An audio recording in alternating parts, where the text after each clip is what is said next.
Hey, what's going on, ladies and gentlemen, boys and girls, you beautiful people? It is time for another weekly Daily Wednesdays, where we like to sit back, relax, take that midweek break, talk about some of the fun things going on in the world of Linux and open source. I'm Vince Stone, joined by Jill Bryant, talking about a smorgasbord of things before the show.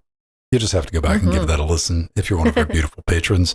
And or just come check us out live right here on YouTube at LWDW, 3 p.m. Eastern, every Wednesday. So, a lot to talk about this week. Jill's going to tell you about a new desktop update made with the new stuff. I'm going to tell you about a new desktop made with some old stuff.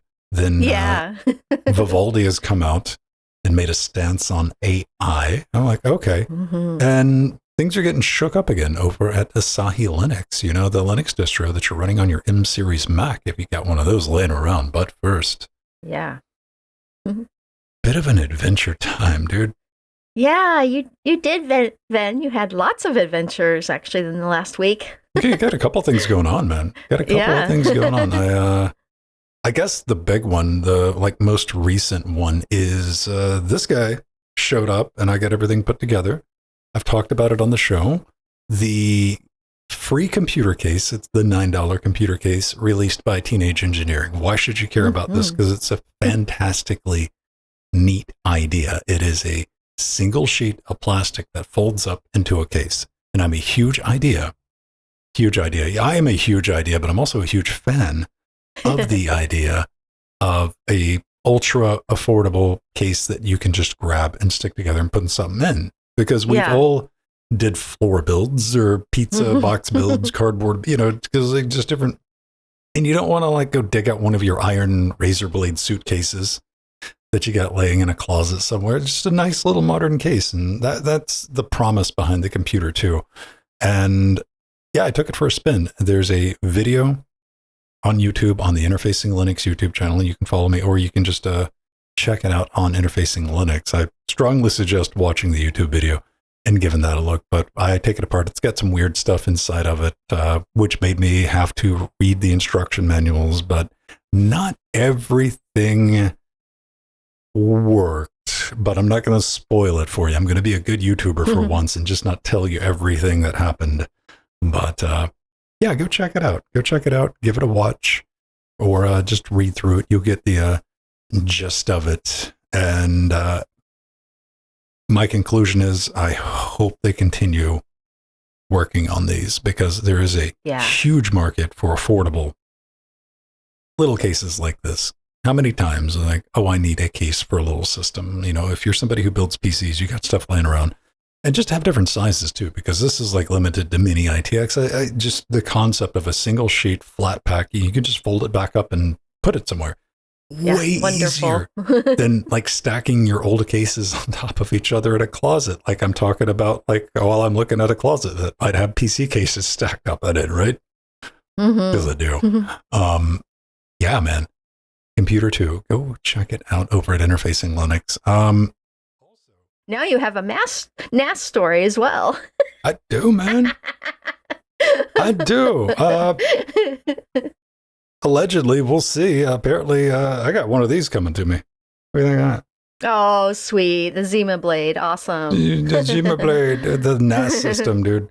Admittedly, I might just want the middle part here. Yes. Beautiful. Maybe. So, yeah, the 7700 desk build, it's quad core kit. But, we've talked about Zima a couple of times. Yeah.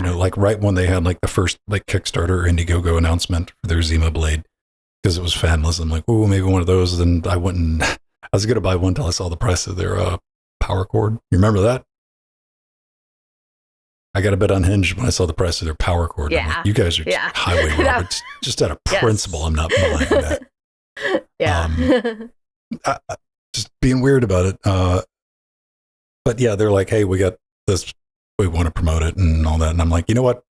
Send me one. I don't think I've ever built a NAS. I've had 2 NASs, but both of them were pre-built. I had Franken NAS and Zath NAS. And the latest one, which is an ancient Gen 1 Drobo, Oh yeah. I still have my Drobo. Yeah, I haven't used it in years, but I still have it. I still got it just because I don't know where to e-waste it. But yeah, I need like a little tiny NAS, not even physical in size, but you would think I would need a lot of storage, which I don't. I need a lot of like hot storage when I'm working on something. I don't need a lot of storage for actually storing the stuff because I will typically have it encoded in H.265. Yeah. Which that is helps fine. a lot. Yeah, 265 lossless. And when I'm working on it, I will just build a proxy out of that, to like, ProRes or DNX HD, whatever I want, a mezzanine format. That's where I need all that storage when I'm working on it like that. So I'm going to like toy with the idea of building like honestly, I was looking for like 1 terabyte SPIDI drives and I couldn't find any that I want to buy. But I think as small as you can like reliably buy new drives is like 4 terabytes these days. So maybe I'll do like a 4 terabyte NAS, which is even more than I really need when it comes, because again, I got these things smashed out and like lossless little videos like for the B-roll footage and stuff like that. So yeah, keep an eye out for that. That's all I got, man. I tried to speed run that fast as I could. What you got, man? Some about anime impulses? Yeah, so me and my Steve husband went to the Anime Impulse convention in Anaheim, and I posted a bunch of pics in chat, and that was a lot of fun. I mostly went to go to the Artist Alley, which is always one of my favorite vending areas of conventions, whether it be Comic-Con, Star Trek conventions, or whatnot. I love the Artist Alley to be able to support artists and all the cool things they make of all the different anime shows and games. So that was a lot of fun. And at the same time, there was a K-pop convention going on, and there were bands there playing. It was really, really fun, actually. Even Steve had fun. He'd never been to an anime convention, but he really enjoyed it. And we bought lots of stuff, a lot of things. And I bought more Genshin Impact goodies. And I wore this shirt. This is another Paimon shirt, but this is a nicer one than I was wearing a few weeks ago. So that was really, really, really, really fun. And one of the reasons we went to the Anime Impulse is because I wanted to go to a smaller anime convention, not the Anime Expo, which has over 400,000 people at the LA Convention Center. I decided I didn't want to be in those crowds. It was just too much. So I went to one that was smaller that had like 30,000 people. But yeah, so I did that. And then yesterday we had a wonderful visit with Monica Ains Madden, my bestie from Atlanta who works at Thunderbird. And she used to work at Canonical. And this was the first time we visited in IRL outside of the Southern California Linux Expo. So that was really wonderful. And we picked her up from the airport and had a nice lunch at King's Hawaiian Restaurant. You might know King's Hawaiian from their delicious sweet buns. Well, that originates here in the South Bay in LA County. And then me and Steve took her to the Redondo Beach Pier for a nice stroll at the beautiful ocean near my house. And then after that, Steve, Monica, Sharon Strider, who's the creator of Lutris, in our chat, and a close friend of his met at the famous farmers market in the Fairfax district in LA for a nice visit, dinner, and shopping. And we just had a wonderful time. It was so nice to be able to visit with a friend outside all the craziness of a Linux convention. So we had a great time. Right on, man. It's always good when everything like locks in, you can get everybody together and nothing crazy happens. Yes. Every now and then that lines up, doesn't it? Yeah, it was absolutely perfect. Even, we're having a heat wave here in California, but at the beach, it's at the beach. Admittedly, nobody outside of California goes there and goes. Yeah. Heat wave. What are I you know talking about? this You is get a true. Well, it was for usually here near the ocean, it's only about 68 to 72, but it was 75, 76 degrees yesterday. But it was 90 inland in LA. But it wasn't bad because we were in shade at the farmers market. So and it was a drier heat. It wasn't that bad. All right. It worked out nice. Let's jump into it, Jill, and talk about some cosmic heat. Yeah, exactly.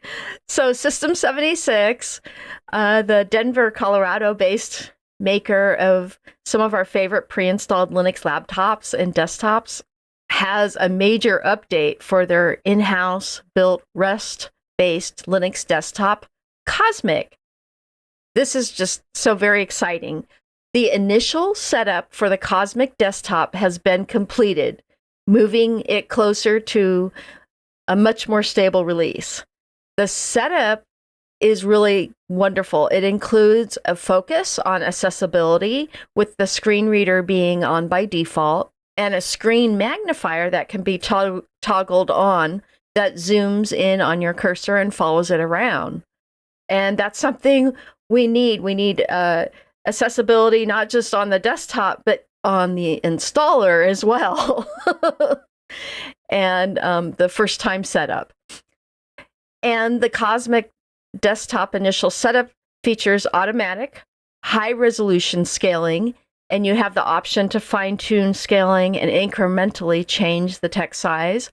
And you have the choice from 6 different preset themes, including Cosmic Dark, Cosmic Light, Comet Light, Cream Light, Mocha Dark, and Nebula Dark.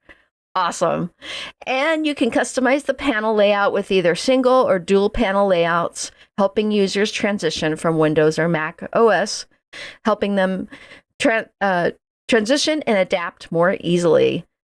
And there are various workflow settings as well, including vertical or horizontal spaces and window tiling.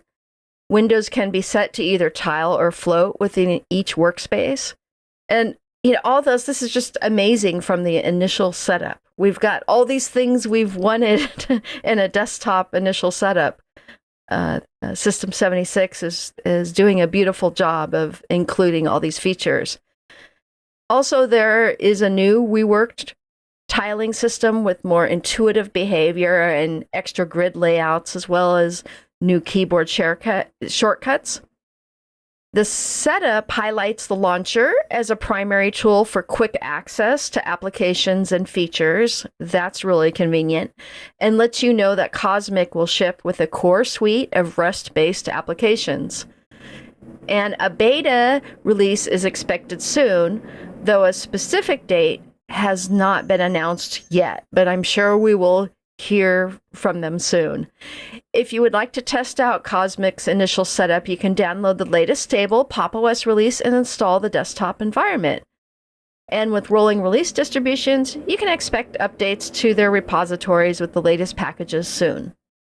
So I'm really looking forward to playing around with this. I actually already did it once, but because I installed on my most recent Pop! OS, I installed Cosmic on it and played around with it a little bit. But I want to do, that was on a pre-existing install, but I want to do a new install and test it. I think there's a couple of ways to look at this, because I understand System76's focus on the initial setup. Why? Because they sell hardware. Where's Cosmic going to be installed on their hardware? They're going to be hyper-focused on that experience, that user experience. I just bought a laptop, I bought a desktop. Me and you, probably a lot of you in the audience, you see that and you're like, cool, how do I close this? Yeah. You're just going to go back and start monkeying with it and get it to set up how you want it, because none of the predefined anything. You're like, no, I have a far more insane way of doing things that I need this over here. And so that's what I'm curious about and that's what I want to be keeping an eye on in the future. Not the initial setup for me, but what's the difficulty multiplier in going back and changing everything? How's that done? Yeah. Where do I need to go to move this over here and move that over there, or undo the your initial setup options, because my initial setup option is going to be like whatever it is, and then I'm going to go to like start moving bits around. So true, Vin. I know there's already a theming app based on Rust in Cosmic, and that works pretty well at making some of those changes. Mm-hmm. They're doing it. Yeah, they are. Yeah. You know, that's a lot of work to like roll your own desktop, and they're sticking with it. So good on them over at System 76. I mean, woohoo! If you're one of those Linux peasants, you know, most of us here are running BSD, right? We use real Unix, none of that lightweight stuff. But we do need to talk about BSD. Yay! Yeah, dude. Man, I got a funny YouTube comment on one of my interfacing Linux videos, because, you know, during the EDK2 firmware, I tested NetBSD. Yeah, you did. Yeah. It's like, why not? I'll just download it. It's got an image. I popped it on, and I'm like, it boots, and the network works, and there you go. That's better than nothing. One of the comments very much was like, I'm very disappointed in your BSD coverage. I'm like, what? Oh, you were just checking to see if it would run, you know? I felt like I was doing you guys a favor. Yeah. It's not interfacing Linux and sometimes BSD. Yeah, man. Like, I just left that one alone because, like, part of me really wanted to write back, and I'd be like, okay, I'll be sure just to leave BSD out of all coverage from now on. But I'm like, whatever. I'm not going to interject with that. Why are we talking about BSD? We're talking about Ghost BSD on Gershwin. Yeah, man. It's a new desktop environment with OS X looks. Look how OS X-y that looks. Yes, it does. I guess. A bit roundabout, man. Because, like, this brings us full circle from OS X heavily adopting its interface from CDE back in the day, if you didn't know that. Very much had that going on. They've managed to make... Now, you're looking at this. Can I enlarge in the picture there? Look at that. There you go. Can I zoom in the picture down here? Or can I move it? Come on, I'm just going to open this image in a new tab. Don't fight me. Can I get down here? Hey, well, get down there. Kind of see it. Can I scooch it up? No, it's not going to let me. Oh, that's unfortunate. Wait. Kind of. Need that GNU-step logo. There you go. You look down here at the bottom. Ben. Like, I mean, it looks a whole lot like. Keep in mind, this has been zoom and enhanced a little bit, but it looks a whole lot like default XFCE session. Like out of the box, man. It really, really does, and which I think is pretty cool, man. It's for our brothers and sisters over on Free BSD, and I'm like, maybe I didn't even know about Ghost BSD, but it seems to be reasonably popular. Like, why does this look so much like XFCE? Well, it's because they're might be using a little bit of XFCE. It's using XFCE for Window Manager.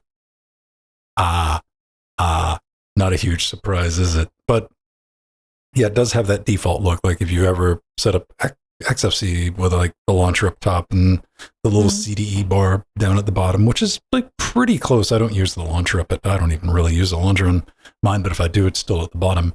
But it supports it, as Joe mentioned. It's after step, which is kind of impressive in itself. You know, when you think about like the last time you've touched after step. Maybe Red Hat 5, Red Hat 6, somewhere in there. Like I clicked on the eyes and like, oh look, it's following the cursor around. Like I just do not think about Afterstep. So that's kind of impressive that like that project is still going. And you know, Afterstep was the continuation, the open source continuation or spiritual successor to NextStep, right? Yeah. From the NextCube, which is cool. Like how things basically work itself out. Really, the only big difference, like if you drop me in front of this, I'd be like, okay, like if you'd give me a taste test, I'm like, that's XFCE. But the one different thing is, you know, the OS X thing is it does or you have the permanence for the app for the file edit view tools and like Windows stuff. The like, Finder. Pinned up at the top, which would drive me mad. Does it work on Wayland? Well, I went digging around and I'm like, does this work on Wayland? Basically means does GNUstep work on Wayland? And experimental. Yeah. There's experimental support for Wayland right now. Yeah.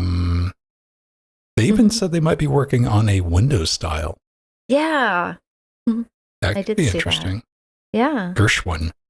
Yeah. Dude, completely going a little tangent. As much as, because, a lot of us grew up in the, or were very much around, very present during the XP days, right? Oh, yeah. Hated it. Yeah. Hated it. It was Windows 2000 Tonka edition is what I called it back then. Yeah. With the big green start buttons and the big red and the blue background and it was gauche. Yeah. Went back and somebody was talking about it, like showing it off in a YouTube video or something the other night. And I'm like, you know what? I mean, at least it was cohesive. It worked. Mm-hmm. That's true. I could understand like somebody appreciating the aesthetics of it all these years later. Just not me. I don't think so much. Yep. I don't know. My days of like making my desktop resemble another type of desktop are gone. To an extent, because I consider XFCE the successor to CDE, the common desktop environment. It is. Yeah. Like, professionally and at home, that was the desktop that I was using on my son's systems way back in the day. And like, that's where I spent 99% of my time working on that. Mm-hmm. So I naturally gravitated over to XFCE and then XFCE4. And it's still set up like that. I got a little block at the bottom. It's refined with a couple of launchers on it. I got a clock, got a screen cap, and I keep all my window switching up at the top, and everything auto hides and stays out of my way. So for this, I was mostly impressed that, that's after step. And I'm like, man. Yeah. Good job. What do you think about that? Oh, I was very excited, especially when there's a new desktop to play with, the world of Nix, and this one, because this one is built on GNUstep, which my favorite X window manager, Window Maker, is built upon. In fact, a lot of times I'm running it when I'm doing the show. GNUstep, which in turn came from NextStep, like Ven was saying before, NextStep is still running on my Next Station from 1993. I have a Next Station in my computer collection. I always wanted a Next Cube, but I never was able to get my hands on that one, although I did get to play with them a lot in college. So I was very excited about that. And I love that this new desktop Gershwin uses the classic GNUstep logo as well that Ven showed on the video in the launcher and top bar. And hey, they're actually calling this a full desktop environment, not just an X window manager, which is nice. Again, it has the XFCE lineage as well. But it's nice to have GNUstep associated with anything that says full desktop environment. I was happy about that. And looking forward tremendously to using Gershwin on Linux, hopefully in the future. I'm sure it'll be ported over at some time or another. And so on Monday, I downloaded and tested the Ghost BSD Gershwin Community Preview Live ISO, which you can go and download now. And it runs fast in a virtual machine and definitely looks a lot like OS X. So I definitely want to install this one on bare metal, of course. And I've used Ghost BSD in the past, and they have an excellent installer, I'm sure this will be no different. I'm very uneducated when it comes to BSD. I am. Like, I've had very minimal contact with it. It's one of those, it's kind of like Spanish. I just always assumed that I could parse, and so far in my life, I've been able to, parse enough Spanish to like figure out like what's going on and communicate back and forth. But very much in the operating system thing of like, I have enough bases in other languages to compare to, and I feel that way with that because I'm still very practical with Solaris, and Linux, and like between the two, I'm like, I can futz my way through it if I need. You know, I know what to search for to kind of get through it. Yeah. You know, I tested out BSD out every once in a while. In fact, one of the reasons I installed Ghost BSD like within the last year is to test OBS working on it, and OBS does work, you know, now on BSD, which is really nice. It's also NVIDIA drivers. Yeah, exactly. So whenever there's like new drivers or new updates that software works on it, I definitely test it out because I'm hoping someday we can do have our full gaming experience on it like we do with Linux. No. No. Poor Linux users have had to switch over to BSD to hide from the temptress that is gaming. It used to be you could just install Linux and you could get your work done because you couldn't play your video games on there. Now, yes, now the games done showed up, and now you got to learn BSD. Well, you know what? To be honest, you could probably also just buy a Mac. That's funny. Yeah. Funny. And not have to worry about it. But yeah, you got to get BSD up and running, so I won't be tempted by all these games. But yeah, man, it's cool. Like I've just never had a reason to play around with it. I don't know, man. Oh, what do you boys like? Something I posted on X, Jill. Oh, one of Jill's buddies. Oh, okay. I gotta look at X. I got X. Twitter. What's his name? Your Stephen Von Nichols guy. Yeah, he's awesome. I know Jill posted. I know him because Jill has done enough article. I'm like, I know that name. Yeah, he writes wonderful articles. All right. Hey. Let's talk about something else that's writing articles lately, Jill. AI. Yes, absolutely. So this is one of the reasons why the Vivaldi web browser is one of my favorite Chromium-based browser. Vivaldi has come out and said they have a strong stance against integrating AI and large language models into its browser, unlike other web browsers that are riddled with AI and become bloated as a result of it. Well, the company believes that LLMs can produce misinformation and plausible sounding lies and are not suited for features like chatbots, summarization, or suggestion engines. And on the Vivaldi blog, they state, as such, it does not feel right to bundle any such solution into Vivaldi. There is enough misinformation going around to risk adding more to the pile.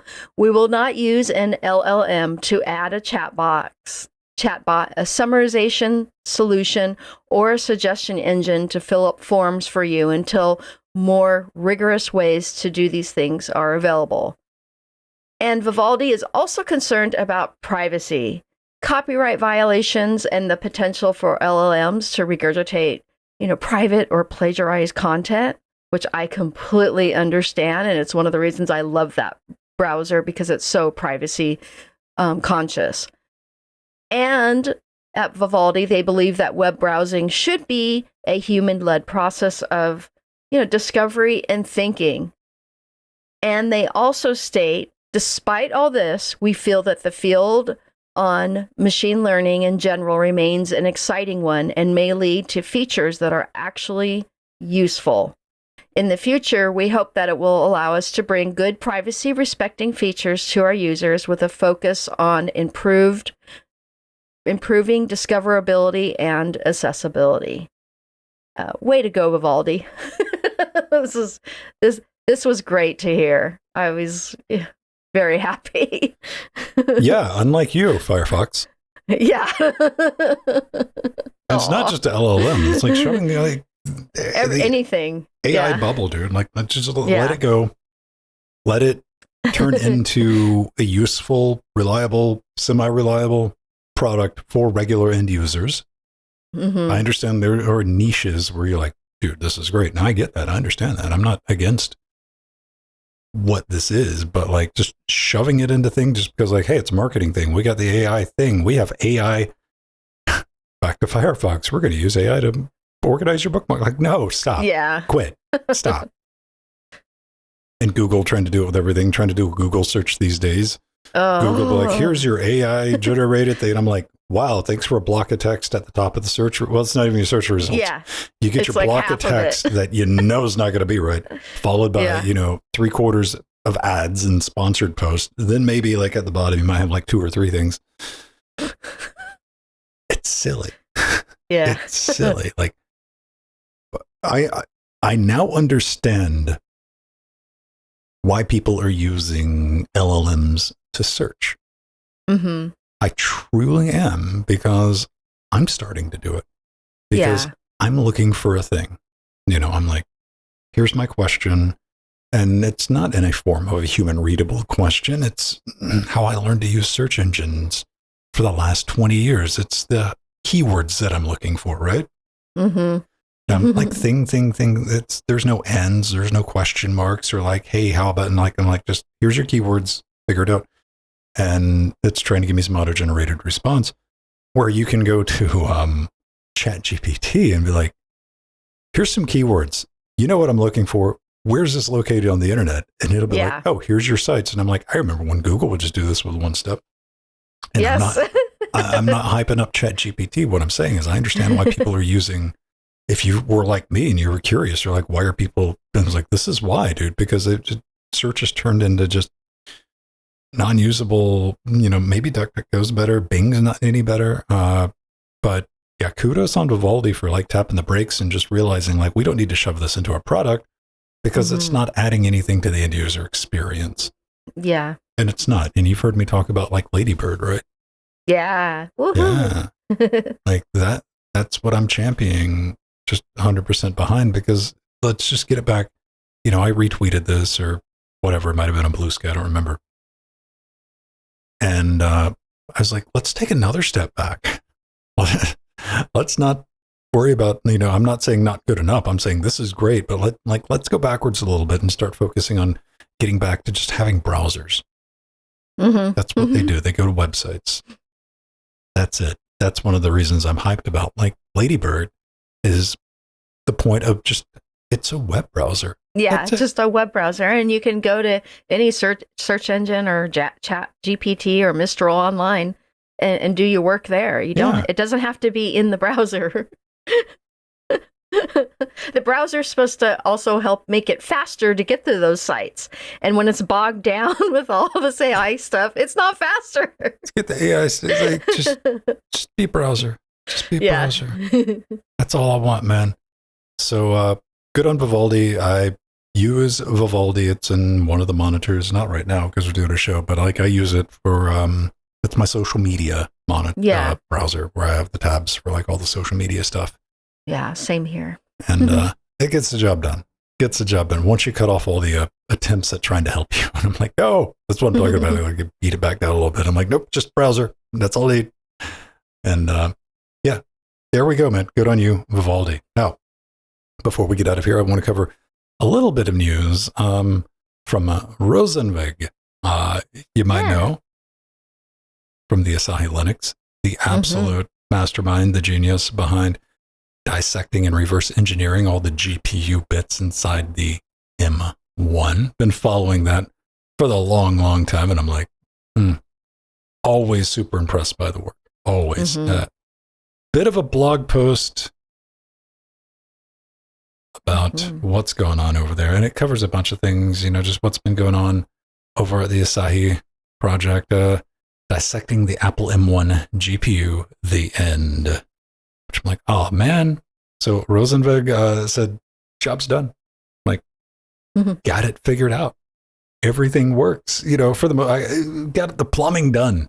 All the important bits are sorted, which I was like, okay. And I mean, OpenGL Vulkan conformant driver. It can play games. It can even run Proton now. And I was like, job well done.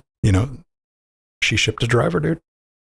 And like, well, why are you tapping out? And that came to mind because a couple of months ago, Hector Martin, the person who started up Asahi, was like, I'm out. I'm like, oh, okay. then they're like, well, we'll have a board of members. And when I first heard about this, I'm like, oh no, what happened? What I think the primary motivator for this is Rosenzweig is going to Intel, which is amazing. So that's going to change things around for hopefully Intel with like just the brilliant work being done over there, man. Like I'm excited to see it. I'm excited to see it. I just wanted to give it a mention because you got to remember Rosenzweig, she's 23 years old. Young. Yeah. So good news. Love to see it. And I'm excited because maybe we'll get some halfway decent like Linux tools on the Intel side. Exactly. Yay. And yeah, Intel Arc GPUs, Jill. I'm still rocking mine here. My A770 is still going strong here on my podcasting rig. Well, I saw Intel released a bunch of the YouTube, I think, who is it? Level 1 Techs. He released the like B50 or something like the little, I don't know. I don't even know what's going on in Intel. I'm scared to like get tied up into the Intel environment right now because I don't know where Intel's going. Yeah, they're still in reorg mode. I don't want to get too deep into their GPU division because we don't know if that's going to be around, at least the consumer division. Maybe not. But I mean, we've all kind of felt that way through the entirety of the existence of Arc. Like, because they, I don't know.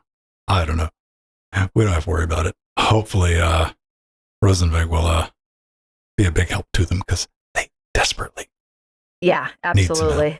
All right. Running a bit long, but we had a bunch to talk about.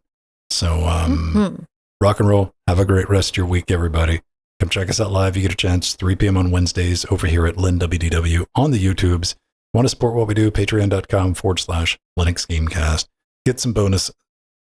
Everything's really, there's like a smorgasbord of things at different levels, and really appreciate it. Share the show, like the video, give it a subscribe. Yay. Or a thumbs up if you're watching it over on the YouTubes. You made it to the very end. I mean, come on. Like, go click. Not hounding you about it, but like that'd be dope. And not just us, anybody you like on YouTube. That is something the twisted, psychotic YouTube algorithm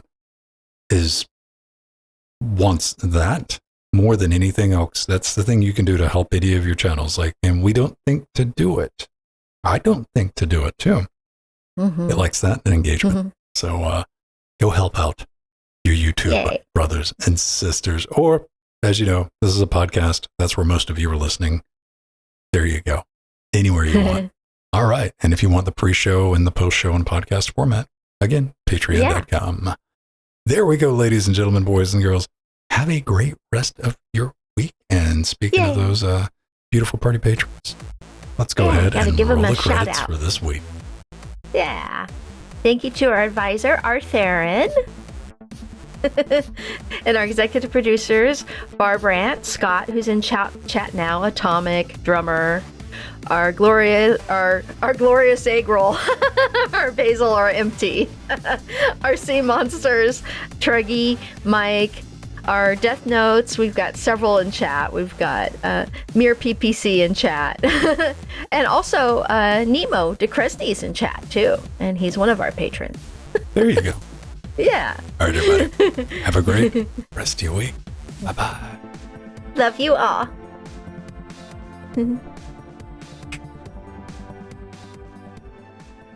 There we go.